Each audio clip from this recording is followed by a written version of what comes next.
Do you have a cough and a sore throat?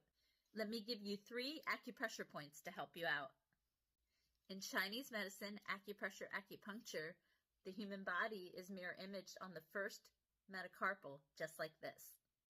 To relieve that cough and help that sore throat, we're going to massage just like this for a few minutes.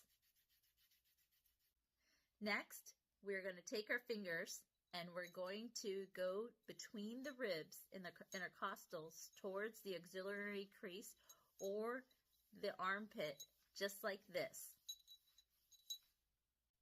Third, we're going to go ahead and take our fingers and move the fluids down, just like this.